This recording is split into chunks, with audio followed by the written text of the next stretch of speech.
उसको निकालो। आप निकालो। देखो उसको, इधर देखो, निकालो उसको। ठीक है, अब निकालो कहाँ से कहाँ है।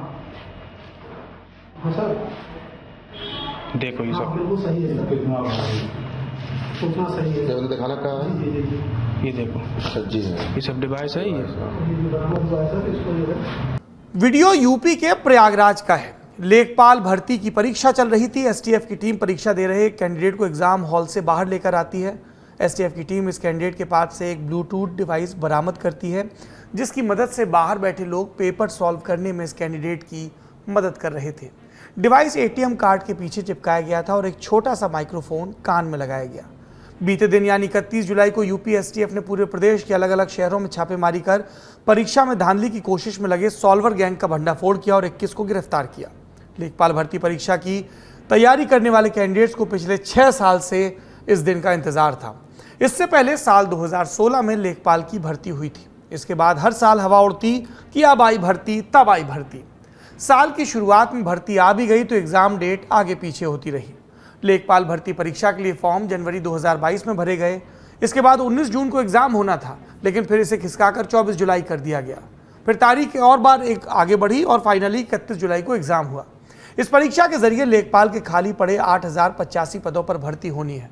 उत्तर प्रदेश के 12 जिलों के 501 केंद्रों पर परीक्षा हुई। करीब 2 लाख अभ्यर्थी बैठे, पर एसटीएफ को जानकारी मिली कि एग्जाम में सॉल्वर्स और ब्लूटूथ डिवाइस के जरिए नकल हो रही है। सेंटर्स पर चेकिंग के दौरान खबर पुख्ता हो गई। कई सारे अभ्यर्थियों के पास से ब्लूटूथ डिवाइस मिले, पर्चियां और फर्रे भी बरामद हुए। फिलहाल इस पूरे मामले पर एसटीएफ की टीम जांच कर रही है। एसटीएफ की टीम, जिसका गठन कुख्यात माफियाओं को खत्म करने के लिए हुआ, डाकुओं को खत्म करने के लिए हुआ, तो अपराध का स्वरूप बदला तो एसटीएफ ही ये जिम्मेदारी भी उठा रहा है कि नकल माफिया खत्म किया जाए। इस विषय पर एसटीएफ के एडीजी अमिताभ यश ने क्या कहा, वो सुनिए, फिर आगे की बात।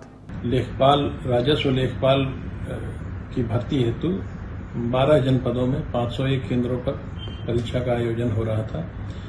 इसमें एसटीएफ को पूर्व से ही जानकारी मिली थी अभिसूचना संकलन के दौरान कि कुछ गैंग्स सॉल्वर्स का इस्तेमाल करके परीक्षा की शुचिता को भंग करेंगे और कुछ गैंग्स सॉल्वर्स के माध्यम से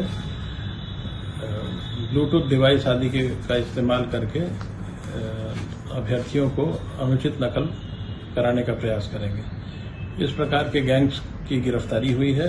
कुल 21 व्यक्ति पूरे उत्तर प्रदेश में विभिन्न स्थानों से गिरफ्तार हुए हैं। सरकार और एसटीएफ की तरफ से कार्रवाई की बात हुई, लेकिन विपक्ष हमलावर है। सपा के ऑफिशियल ट्विटर हैंडल ने पेपर लीक का आरोप लगाते हुए मुख्यमंत्री योगी से इस्तीफे की मांग कर ली। बीजेपी सांसद वरुण गांधी ने भी ट्वीट कर उत्तर प्रदेश की परीक्षाओं में हो रही गड़बड़ी की निंदा की।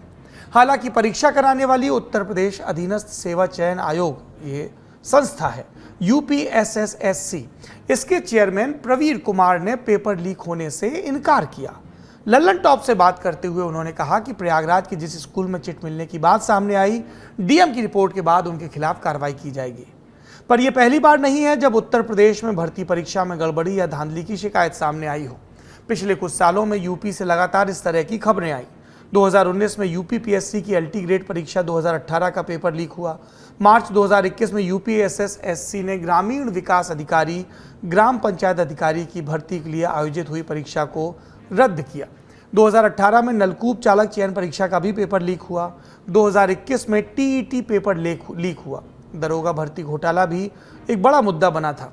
ये क्रम कब रुकेगा कोई नहीं जानता, पर सवाल तो योगी आदित्यनाथ सरकार से पूछा जाएगा। समर्थक कहते हैं सख्ती देखिए, गड़बड़ी हुई तो फौरन पकड़ में आई, पर छात्र ये पूछ रहे हैं कि फुल प्रूफ इंतजाम क्यों नहीं है नौकरी की भर्ती के लिए पेपर आयोजित करने का, और जो जिम्मेदार होते हैं उनके खिलाफ सख्त कार्रवाई क्यों नहीं होती, या फिर समय से कार्रवाई क्यों नहीं होती, या फिर ऐसी व्यवस्था क्यों नहीं बनाई जाती कि परीक्षाएं जो बड़ी मन्नतों के बाद आती हैं उनको रद्द कराने की नौबत ना आए।